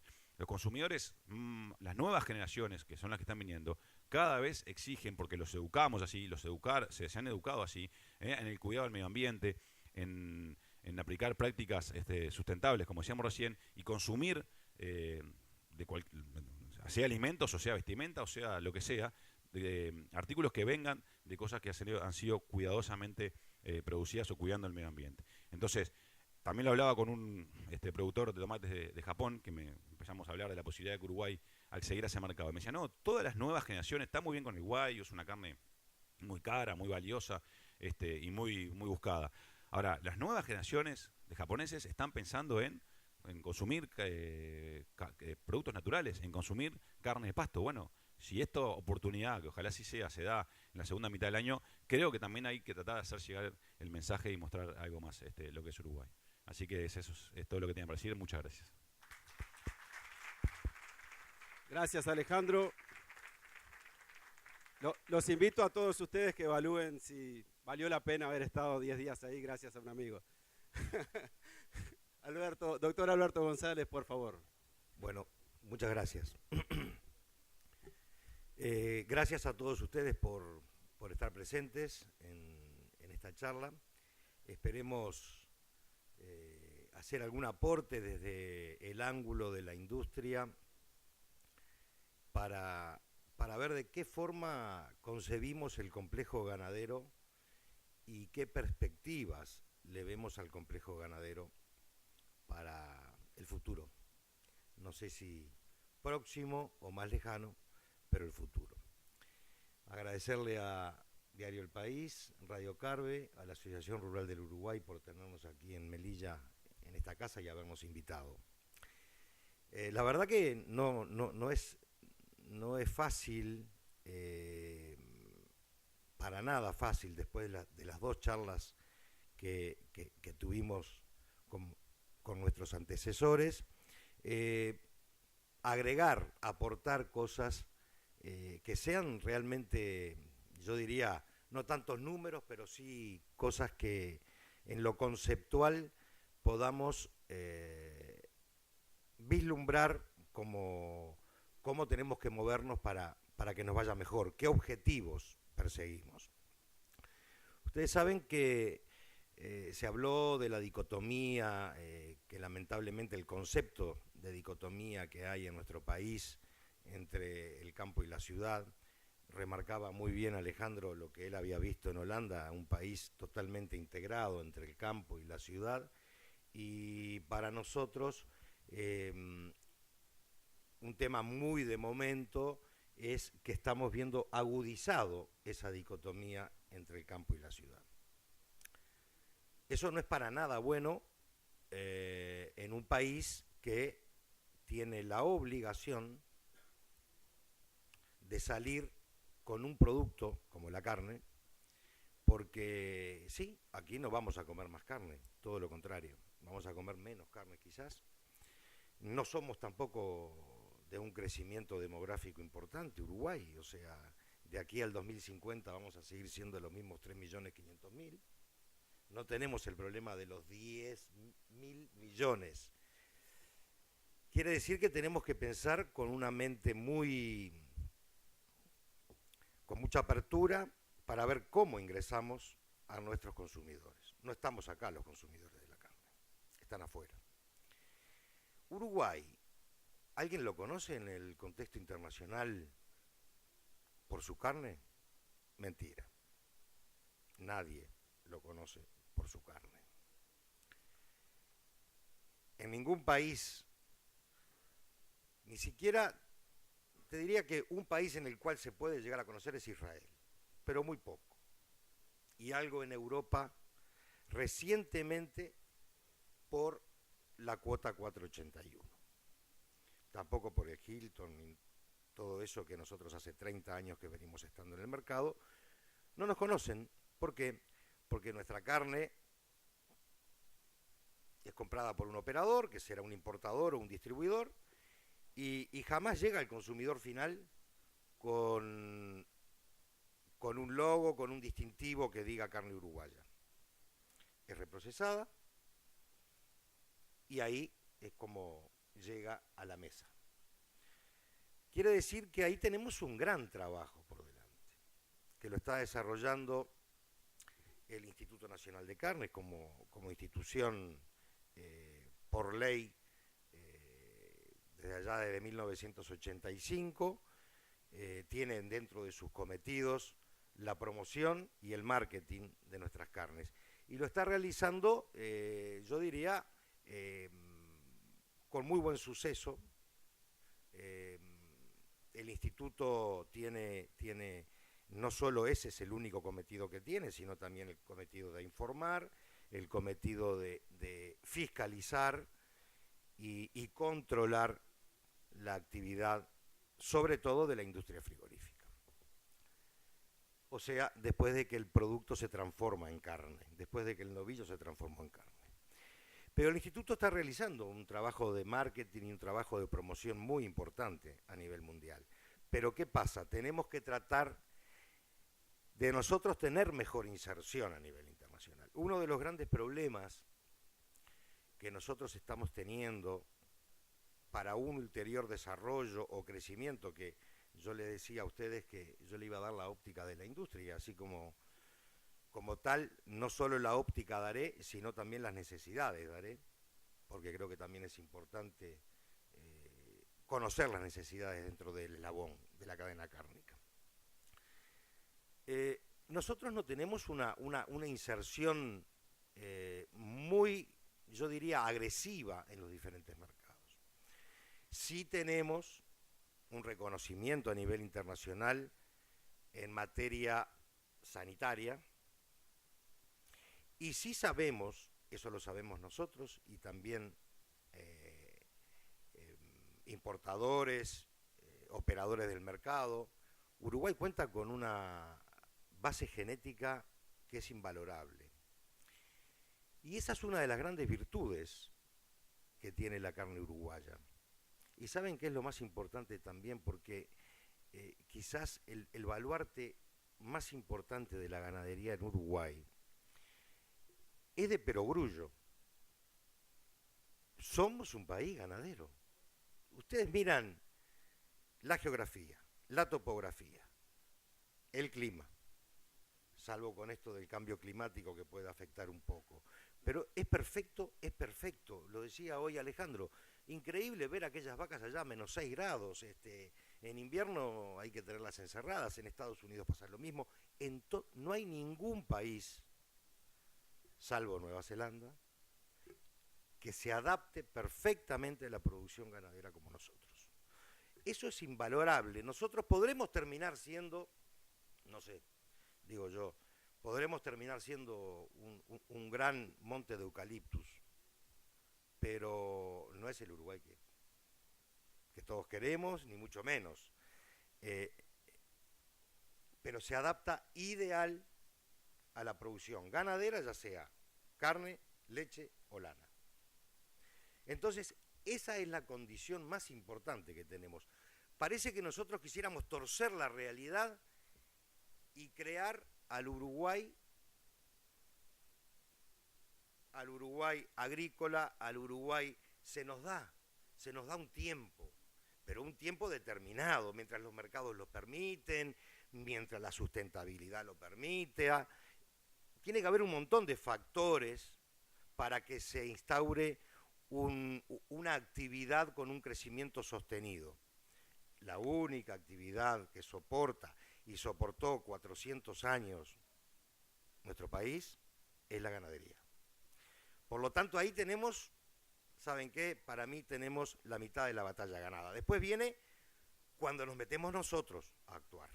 Y ahí la jodemos.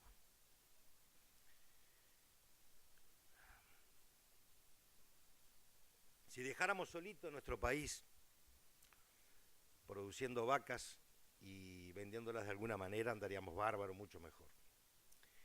Y cuando digo que cuando venimos nosotros es cuando la macañamos, por supuesto que voy a tomar el sayo como industria, pero también me refiero a las políticas de Estado que debería tener nuestro país como generador y como exportador de carnes, que es la única salida. No tenemos conciencia a nivel de nuestro gobierno, me parece que no hay conciencia cabal de la importancia que tiene la cadena agroindustrial. En este caso, la cadena que nos ocupa, que es la cadena cárnica. Y el hecho de no tomar conciencia, no solo le tenemos que decir al gobierno que tome conciencia, sino también lo que hablábamos hoy, la ciudad y el campo. Esa dicotomía tampoco toma conciencia y no somos un país, por más que quieramos serlo, un país ganadero, un país agroindustrial, si no tenemos conciencia de ello, si la mitad más uno de nosotros no piensa de esa manera, va a ser muy difícil que lleguemos a buen puerto.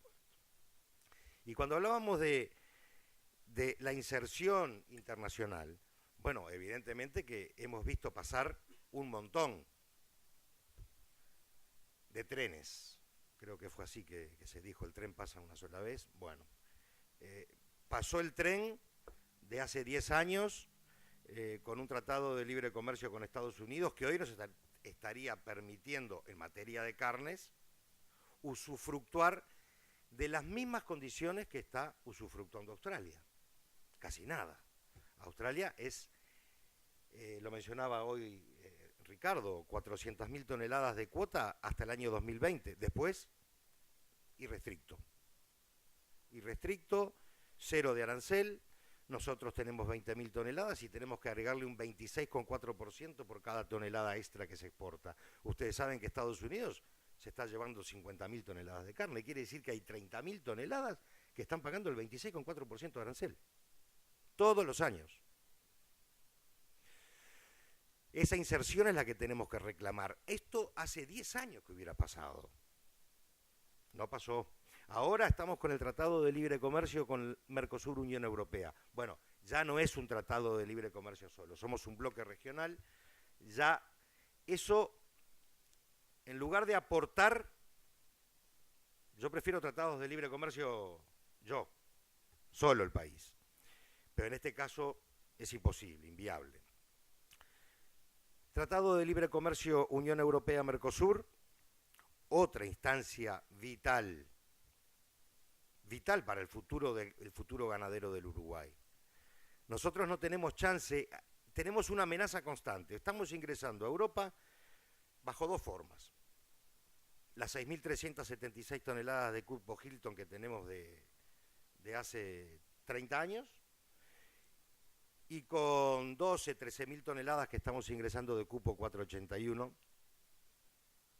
que cupo 481, para ser más gráficos, nosotros lo tenemos porque, bueno, lo estamos usufructuando, sin duda, pero no somos dueños de nada. O sea, mañana hay un pequeño litigio entre la Unión Europea y Estados Unidos y nosotros quedamos fuera de todo. Y eso es lo que están amenazando que va a pasar. Entonces, en una cadena que implica inversión, trabajo, todo lo que supone tiempo, que es lo más importante. Resulta que nosotros capaz que dentro de 6 meses nos despertamos que no tenemos más. Una herramienta que se transformó en ejemplo viviente de lo que es la integración vertical en la cadena cárnica. Todos alentamos y pedimos esa integración. Esa es la integración que es un ejemplo viviente de cómo debiera insertarse dentro de nuestro país, dentro de nuestra economía, dentro de este complejo cárnico, cómo debiera integrarse en forma totalmente vertical como es esto. Aquí hoy hay un concepto ya arraigado, ya dentro del mercado se habla perfectamente en la reposición, en todo, los novillos 481 y los novillos que no son. Quiere decir que derrama y derrama mucho. ¿Qué tenemos que pedir? Más de eso. Y tenemos que trabajar, pero de sol a sol. Yo pienso que la salida que tenemos nosotros como complejo, por supuesto que todos quisiéramos que nos bajaran los costos, que nos bajaran la carga impositiva, que nos bajaran la energía, el combustible, el transporte. Nada de eso va a pasar, me parece muy difícil. No. No veo de qué manera podrá hacer eso. La otra salida que tenemos es tratar de vender y que nos cobren menos en frontera. Los 250 millones de dólares que hacía mención Ricardo también, un trabajo que hizo la Cámara de la Industria Frigorífica, es ni más ni menos que del año 2010. Miren ustedes, si habrá pasado tiempo, 7, 8 años ya, desde el año 2010, pero está tan vigente o más que en el año 2010. Más vigente que en el año 2010. ¿Por qué? Porque el mundo sigue andando y nosotros estamos parados. O sea, en el 2010, Australia no había hecho nada aún con Estados Unidos, con Japón, con Corea. Hoy tiene tratados de libre comercio con Estados Unidos, con Japón y con Corea. Y con China. Quiere decir que hoy está mucho más vigente ese trabajo, porque hoy está mucho más vigente y mucho más acentuado todo lo que estamos dejando con respecto al mundo y quedando desfasados del mundo. Parece que aquí no pasaran las cosas, no sé quién decía que las cosas pasan 20 años después. Bueno, no podemos darnos ese lujo, si van a pasar 20 años después muchos de nosotros no vamos a estar.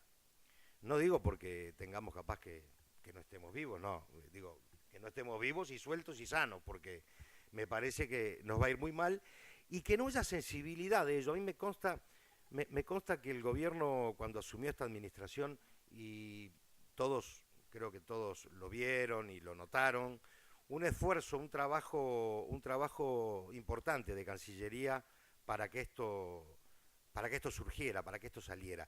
Pero bueno, algo está pasando, que una parte del gobierno quiere y otra parte del gobierno o no gobierno o instituciones, que son las que no quieren y no permiten que eso pase. La única solución que tenemos nosotros es esa: aranceles más bajos, carga tributaria es imposible pedir, así que acceso a mercados. Se mencionó Japón, miren ustedes, ¿no? Estamos todos como locos para que pase esto.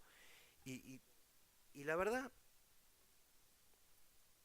que vamos a entrar en Japón algún día. Cuidado que hay muchas cosas que no se han dicho y que yo creo que sería bueno que todos ustedes supieran, ¿no?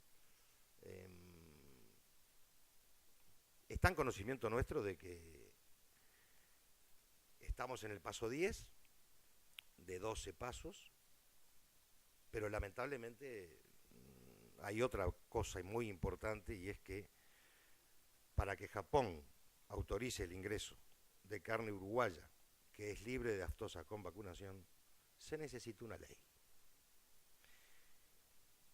Quiere decir que lamentablemente, si los tiempos legislativos o parlamentarios en Japón son parecidos a los de Uruguay, y bueno, capaz que va a demorar un añito. No importa, no son todos pálidas, no me gusta eso, pero digo porque una verdad es esa, una mentira a medias es difícil transformarla, ¿no? O sea, no. Conviene decir las cosas por su nombre y no alentar. Es mucha la responsabilidad que tenemos nosotros, o que sentimos nosotros desde la industria, para transmitirles a ustedes, para que ustedes realicen inversiones, tomen determinaciones X. Nos sentimos muy responsables nosotros. Y no decir esto nos parecía una irresponsabilidad, porque estamos todos alentando andan por ahí negocios con 300 días de grano, con no sé cuánto. Bueno, me parece bárbaro, pero me parece que piano se va lontano. Así que el acceso es irrefutable. El ejemplo lo tenemos con Corea. Hace 3 años que tenemos Corea. ¿Y por qué no le vendemos a Corea? Es muy fácil. No le vendemos a Corea porque tenemos una diferencia arancelaria del 35% con Australia. Ni piensen en el flete ni nada, no. O en el transit time, que no puedes llegar con carne enfriada y tenés que llegar con carne congelada y con cierto producto, y Australia lo tiene a la vuelta de la esquina. Así que Hay un tema que me gustaría fijar posición también, porque está bastante de moda. Y yo creo que termina siendo una gran fortaleza de la carne uruguaya. Y es la trazabilidad, ¿no? O sea, parece que queremos ver el medio vaso vacío y no el medio vaso lleno. Yo recuerdo también versiones de prensa por allá por el año 1997, cuando quedamos libres de aftosa sin vacunación, o 95. ¿Qué cambio hubo si ahora estamos libres de aftosa sin vacunación y la carne sigue valiendo $1.500? Bueno, yo me acuerdo de ese recorte de diario de un ilustre colega hace más de 20 años, ¿no? Y no es así, no es así. El hecho de que accedamos al mercado no aftósico para nosotros significó un cambio cualitativo importantísimo. No sé si los valores subieron lo que tenían que subir en materia de... existía en aquel momento, se decía, en el circuito aftósico la carne vale $1.000, en el circuito no aftósico vale 2.000, porque la está vendiendo Nueva Zelanda, Australia, y es lo que vale. Bueno, acá nosotros no estamos debidamente interpretando la importancia que tiene la trazabilidad. Si los mercados pagan o no pagan la trazabilidad, no puedo asegurarlo. Sería imposible asegurar si se está pagando el costo que tiene la trazabilidad a la venta de carne. Yo lo que les puedo decir a ustedes es que para el futuro hay dos temas que son innegociables, pero innegociables con el consumidor final.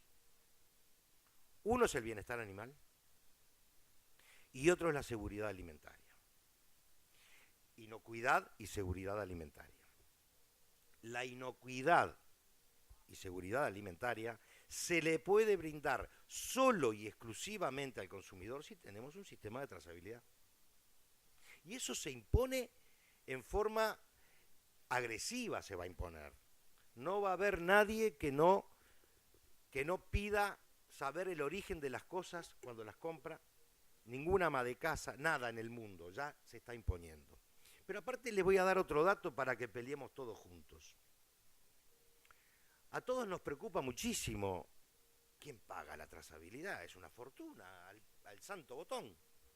Primero, que no es al santo botón, por lo que acabo de decir. Y segundo, les voy a dar otra cosa que me parece que deberíamos trabajar, y con fuerza, todos. ¿Saben que nuestros cueros, hoy ni pensamos en los cueros porque valen 50 centavos de dólar? Llegaron a valer $1.60, $1.70 hace 5 años. ¿Saben que un cuero sin marca valdría el doble casi?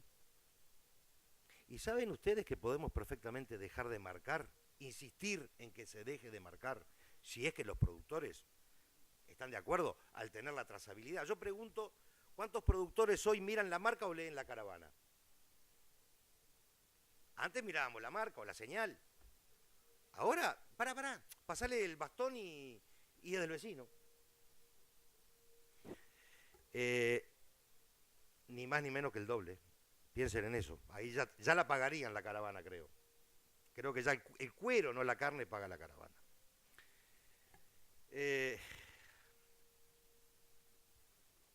Hablamos de la sustentabilidad. No, sustentabilidad lo hablaste vos y es un temón.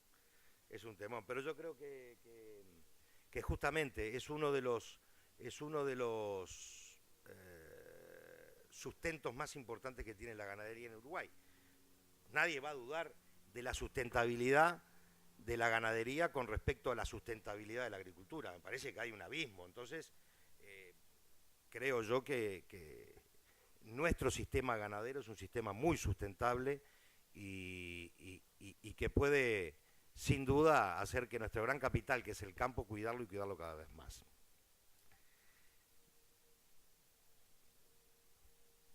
Hay otro tema que creo que nos limita mucho, y no esto es muy, muy parcial, lo digo como la industria y para transmitirle a ustedes cómo nos preocupa, y son las relaciones laborales. Cuidado que nosotros necesitamos muchísimo crecer. Cuidado que nosotros estamos pensando que tenemos ahora 3 trimestres muy complicados. ¿Por qué? Porque nos jugamos todos los tantos en el primer trimestre. En el primer trimestre tuvimos un crecimiento para nadie esperado. Pero bueno, los mercados son así y se hinchó el mercado y gracias a eso pudimos hacer que creciera un 7% la actividad en el primer trimestre. Pero los cálculos primarios eran una proyección de actividad del 2018 con un 7, 8%, 6% menor que la del año pasado. Quiere decir que la factura está por venir. Para nosotros está por venir la factura. Nosotros tenemos un tema para no entrar en el tema costos, que tendríamos que hablar 2 días y nos dijeron media hora. Los costos fijos nos matan. A la industria la matan los costos fijos. La industria debe tener no menos de 35 o 40 millones de dólares mensuales de costo fijo. Dividan eso entre las cabezas que son y ahí le va a dar el costo fijo de cada animal. Así que tenemos 9 meses muy complicados para terminar el año. Y cuando yo hablaba de las relaciones laborales, hablaba porque el capital humano se transforma en limitante en ciertos momentos y la capacitación de la gente de Uruguay tiene en materia de industria cárnica tiene un expertise muy importante. Hay profesionalismo, hay oficio, está el oficio. Y eso es vital porque no deja de ser, por más que intentemos robotizar nuestra actividad, es muy artesanal y se necesita de esa expertise. Y no estamos en los mejores momentos de relacionamiento. Las relaciones laborales este año van a ser peculiarmente limitantes de cualquier actividad, sobre todo la actividad de la industria frigorífica. Hemos tenido, por todo sabido, problemas puntuales, alguna empresa ha tenido, y hemos sido rehenes todos los que producen y todos los que industrializamos en nuestro país carne, por un hecho puntual. Entonces, ese tipo de cosas hay que tomarlo en cuenta también porque no creo que vayamos por el buen camino. Y me parece que sí nosotros debemos hacer algo y torcer, o sea, indicar de qué manera es que vemos una relación laboral sana, una relación laboral duradera y no parcializada, que sea una relación ganar realmente. Así que, para dejarlos un poco más tranquilos, porque sé que la noticia de Japón capaz que no fue lo mejor que querían escuchar sus oídos, pero así es, les digo que tenemos un mercado de la carne, un mercado futuro de la carne que lo vemos muy fuerte, a pesar de todos los pormenores que mencionábamos hoy. Lo único que nos preocupa un poquito es que nos estamos transformando. Ustedes saben que yo creo que de los productos agroexportables uruguayos, la carne debe ser el producto que más destinos tiene, junto con la leche, que veo ahí a Pedro, y capaz que la leche también, pero me parece que la carne está llegando a muchísimos más destinos. Pero vemos con preocupación una cosa: nos estamos transformando en China dependientes. Estamos con un 50% cerramos el año 2017 con un 50% y arrancamos el 2018 por arriba del 50% con China. Así que eso por un lado es bueno porque es que hay mercado, pero por otro lado nos preocupa un poco porque nos hace más dependientes de un específico comprador, que casualmente viene creciendo agresivamente como comprador de carne. O sea, vamos en el camino correcto. Mientras él crezca como importador, está bien que le vendamos, pero cuidado que puede llegar a ser un golpe grande mañana por cualquier vicisitud del mercado, ¿verdad? Un poco compartir de parte de la industria era la intención nuestra de cómo es la óptica. Esperemos que si tienen alguna duda, creo que vienen ahora las preguntas. Estamos en tiempo, ¿está todo bien? Bueno, muchísimas gracias.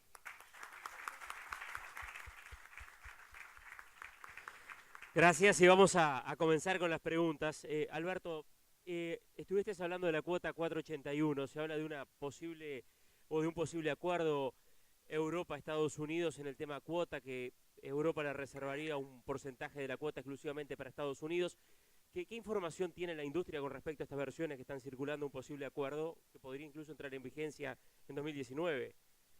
A ver, cualquier acuerdo, sea el que fuere, o acuerdo o desacuerdo dentro de la cuota 481, una vez que acontezca un cambio, el tiempo mínimo de vigencia de la cuota sigue siendo 6 meses. O sea, si en junio se toma alguna determinación de cambio, la Unión Europea o Estados Unidos, ese cambio va a estar efectivo recién a fines de año. Solución, está pidiendo Estados Unidos solución desde hace 3, 4 años, cuando nosotros entramos nosotros y Australia, Australia y nosotros entramos con mayor agresividad en la cuota 481. Hoy Estados Unidos está enfrentando uno de los momentos, yo diría, más competitivos en materia de carne a nivel internacional. Está llegando con mucho suceso en la cuota 481, tiene un potencial muy importante para ingresar en la cuota 481 Estados Unidos. Hay muchos productores que están dispuestos a dejar de utilizar hormona para ingresar en la cuota 481 y están haciendo que la cuota 481 de una manera o de la otra van a tener ellos las 30.000 toneladas que quieren tener. O por la vía de los hechos lo van a tener. Porque el potencial productivo que tiene Estados Unidos te permite en 3 semanas hacer la cuota de todo el año. Y eso es lo que nosotros perdemos en esa ventaja comparativa, aparte de hacer no atractivo o ineficiente el sistema. Porque en realidad no podés hacer una carga instantánea de todos los corrales del país para cumplir con las 12.000 toneladas que venimos cumpliendo de cuota 481, cuando antes lo hacíamos en 52 semanas. Eso es sensato, lógico, no es hacerlo en 12 semanas por año. No sé si... por la vía de los hechos, Estados Unidos se va a quedar con 30.000 toneladas de carne. ¿Y va a ocurrir esto? 6 meses seguro hay, o sea, todo 2018 sin cambio. 2018 sin cambio. Si es en junio, va a ser en diciembre el cambio. Antes de ir a una pregunta para Alejandro, ¿qué alternativas hay a la 481 para Uruguay hoy, o al menos se visualizan para un corto o mediano plazo?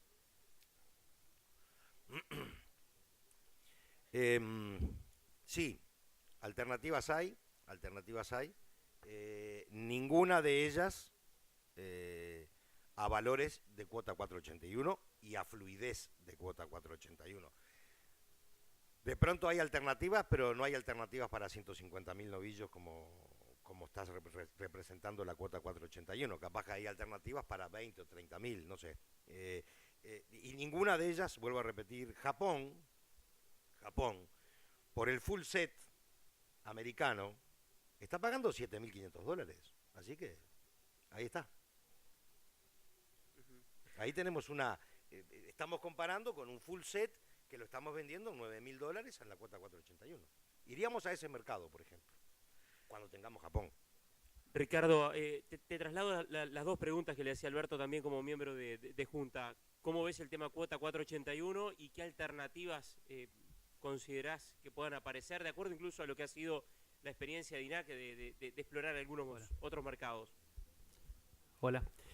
No, me parece que lo que acaba de contestar Alberto, que además seguramente maneja mucha más información de la que manejo yo por estar en el eslabón más cercano. Evidentemente que sí es un riesgo que se corre. Yo no tengo claro cómo son los tiempos,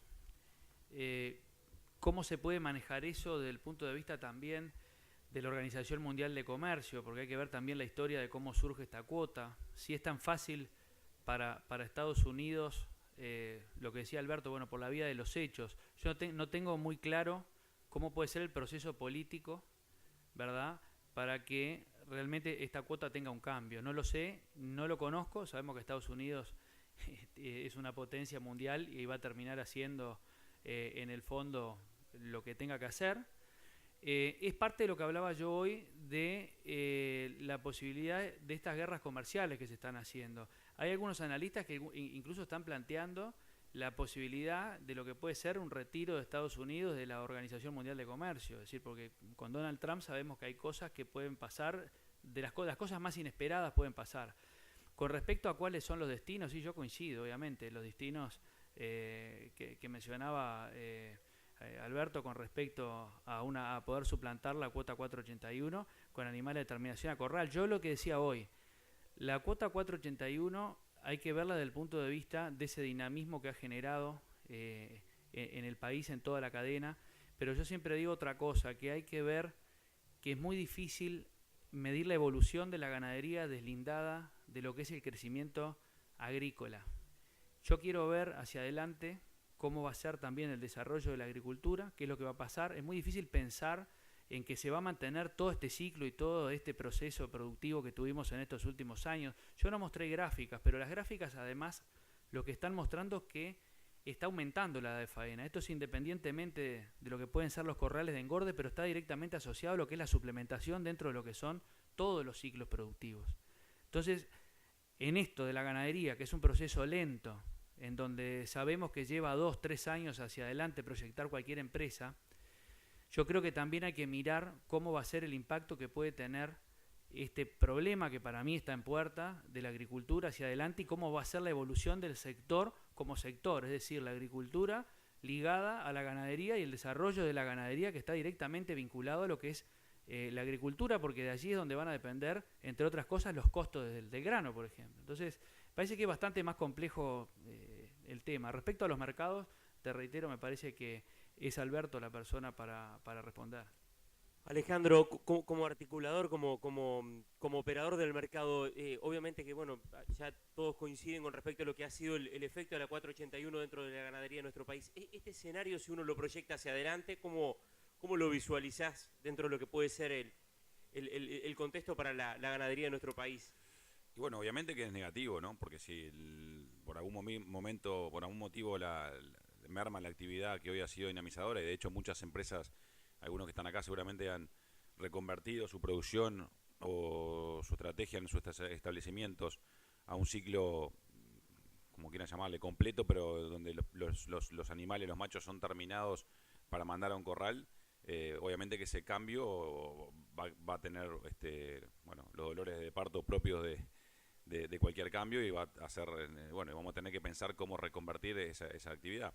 Pero bueno, por otro lado, yo creo que también la alternativa frente a una perspectiva de mercado de la carne interesante, como aparentemente habría, por lo menos de la demanda, también puede generar de que esos novillos tengan un destino de invernada y sobre todo, ¿por qué no?, un destino de invernada a pasto. Lo que pasa es que para invernar a pasto todos sabemos que no es muchísimo más ineficiente que la invernada a corral.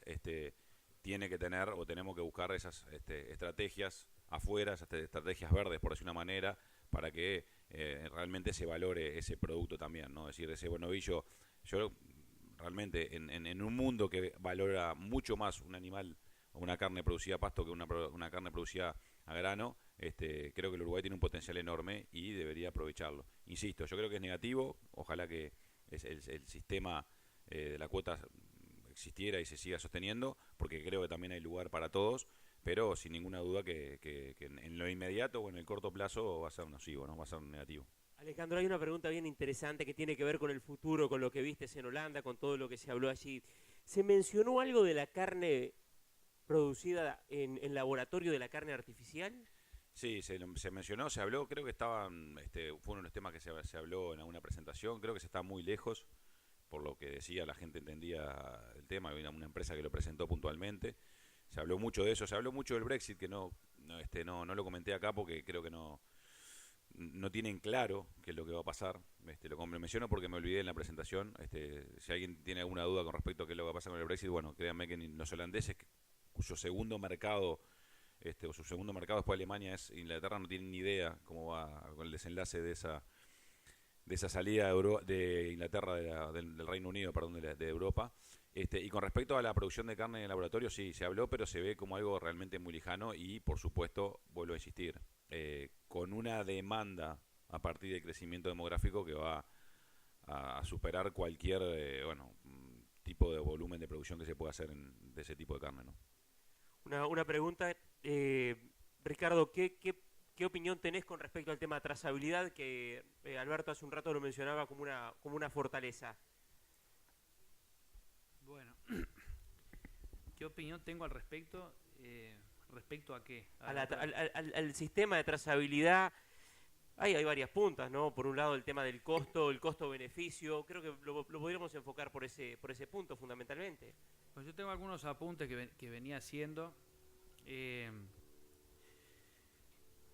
Respecto a la trazabilidad, creo que lo primero que hay que evaluar, creo que la discusión, porque esto es un tema que está muy discutido en estos últimos tiempos.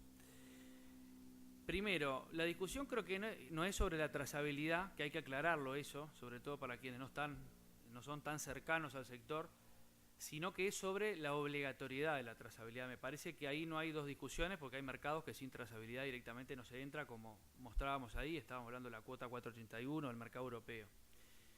Yo, pensando un poco, a veces hay que ver las cosas de la historia de las cosas y su contexto. Hay que ver cómo surge este sistema actual de trazabilidad. Esto surge frente a un problema que tiene Uruguay, sanitario muy grave en el año 2001, que fue todo el tema de la aftosa, que quizás ya venía de antes el tema de la trazabilidad, pero quiero decir, en realidad ahí se termina implementando, que además es a través de un acuerdo casi nacional, es decir, están de acuerdo los sectores políticos, están de acuerdo los productores, los industriales, las gremiales de productores. Todos en aquel momento entendimos, yo me estaba recibiendo en esos años, pero entendimos que ese era el camino y que ese era el camino que había que recorrer. Ahora, claro, ¿qué es lo que empieza a pasar? Y lo vemos en algunos analistas que está bien y es válido, ¿no? Dice que que la trazabilidad, por ejemplo, hoy es exigida únicamente por el mercado europeo. Hay varios que dicen que en realidad no se percibe un precio que sea diferencial con respecto a los de otros países que también colocan carne en el mercado europeo sin la trazabilidad obligatoria universal, es decir, con trazabilidad para los lotes o para los grupos de animales que van con destino a la Unión Europea. ¿Qué es lo que pasa también? Se ha montado en Uruguay, que somos especialistas en eso, una gran burocracia y un gran costo extraordinario en torno a la trazabilidad. Para eso tenemos una habilidad muy grande acá, ¿no? Todo lo que puede ser una herramienta, automáticamente la terminamos complejizando de tal manera que termina generando al final dolores de cabeza y en realidad los productores se cansan de todas estas cosas. ¿Y qué es lo que pasa? Hay muchos de los productores, y es una realidad, que sienten que todo este costo y esta complicación que les genera la trazabilidad no se ve reflejada en los precios. Estoy hablando de una percepción, ¿verdad? Entonces dice, pero ¿y por qué si a mí no me pagan más? Yo mostraba hoy ejemplos de Paraguay, por ejemplo. Entonces digo, pero eso es lo que el productor mira. Dice, ¿por qué a mí me están pagando lo mismo que en otros lugares? Independientemente de las situaciones internas que yo las mencioné hoy, la situación de costos. Estoy hablando como productor y lo que uno recoge por ahí. ¿Y qué es lo que pasa? Como es lógico, la gran mayoría de todos estos cuestionamientos, ¿cuándo surgen?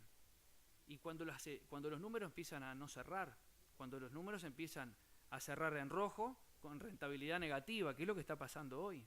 Porque todas estas discusiones hace algunos años no las teníamos. Yo, si me preguntan a mí, yo miraba hoy cuando estaba hablando, Alejandro, que hablaba del cuento, el cuento holandés. ¿Qué es lo que pasa? Yo creo que hoy nosotros realmente vendimos un producto al mundo, que es esa trazabilidad, ¿verdad? Estamos contando esa historia, que es la trazabilidad. Yo no sé cómo puede ser visto hoy, lo digo porque hay muchos planteos de deshacer la trazabilidad obligatoria y, bueno, transitar hacia una trazabilidad opcional. Yo no sé cómo puede ser percibido eso desde el punto de vista de los mercados en el mundo.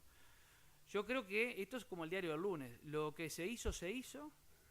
Esta es la historia que hoy nosotros le estamos vendiendo al mundo, que el mundo la pagará más o no la pagará, que mañana puede ser una condición de acceso obligatoria o no, pero esa es la realidad. Yo creo, si me preguntan para resumir, que asumir el riesgo de quitar el sistema actual de trazabilidad, para mí, es un riesgo que no vale la pena asumir. Si queremos reducir costos y burocracia, es correcto, hagámoslo por la misma trazabilidad, por lo que haya que hacerlo, trabajemos en bajar aranceles, trabajemos en lo que decía hoy, evitar todo lo que son las trabas no arancelarias, que en realidad está cuantificado y muchas de esas trabas terminan siendo incluso más costosas que las... Hay que poner gente a trabajar en los lugares de destino para que no nos pidan cosas que a otros no les piden. Pero yo creo que hoy deshacer, que me parece que por ahí viene la pregunta, deshacer el sistema de trazabilidad actual. Y digo más, si yo acá en la sala pregunto, si mañana cambiaran la norma, ¿quiénes dejarían de trazar sus terneros? Yo estoy seguro que los que están acá, ninguno deja de trazar los terneros. Yo al menos no los dejo de trazar. No sé si está contestada, digo. Hay un concepto que mencionaba Ricardo Alberto, que es dejar la trazabilidad obligatoria y pasar a una optativa. ¿Cómo sería visto esto a nivel internacional? ¿Cómo quedaría Uruguay frente a un escenario de esas características, por ejemplo? Y todo va a depender de cuántos adopten una decisión u otra. O sea, no lo veo factible. Pienso que el hecho de que la trazabilidad haya sido por ley obligatoria responde pura y exclusivamente a que o es toda o es nada. Mi opinión también muy personal. No vale de nada que haya una parte del rodeo trazado. Primero porque yo creo que sería lo mismo que mañana tener un doble mercado. El mercado como tienen en Paraguay, el mercado chileno, el mercado para Chile y el mercado para otro lado. Me parece que Uruguay le hace muy bien tener un único mercado, quiero decir. Alejandro, ¿algún apunte sobre este tema? Hola. Yo creo que es un tema laudado, creo que hay que mirar para adelante, creo que lo que hay que pelear y trabajar ahora sí es en la burocracia, como dijo Ricardo, con respecto a la trazabilidad. Hay que pelear, hay que mejorar las condiciones para quien en definitiva se creó la trazabilidad, o decir, quien debería recoger los beneficios de la trazabilidad, que es el productor ganadero, y que hoy sufre, en muchos casos, la trazabilidad. No solo por los costos en sí, de la trazabilidad, del costo de la lectura, sino también hoy para mover un ganado, para vender un ganado de un campo a otro, por ejemplo, para la cuota, de repente tenés que traer el lote 3-4 veces. ¿Y quién paga ese costo, esa merma y esa ineficiencia? Lo paga el productor. Y en realidad debería ser el que se debería beneficiar de la trazabilidad, uno de los principales en beneficiarse. Ahora, no vamos a volver para atrás, ya está instalada, usémosla de vuelta, contémosle al mundo y a los compradores y a los consumidores finales que tenemos algo que es único, capitalicémoslo y sobre todo tratemos de poner foco en mejorar la parte de la eficiencia, bajar la burocracia, en sacar la marca. Tenemos que marcar animales que ya están identificados desde que nacen. Bueno, yo creo que ahí está el trabajo más importante ahora y de vuelta, tratando de mirar para adelante y no para atrás, ¿no?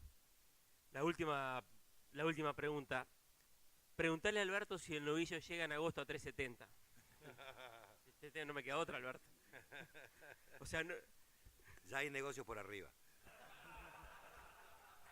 Llegaste tarde. Cerramos con esto. Esa es de él, Después de eso basta agradecerles a todos y especialmente quiero tener un agradecimiento a Alberto González, que tiene su remate en pocos minutos más con el estrés que ello genera y aceptó estar igual acá. Muchas gracias a los tres.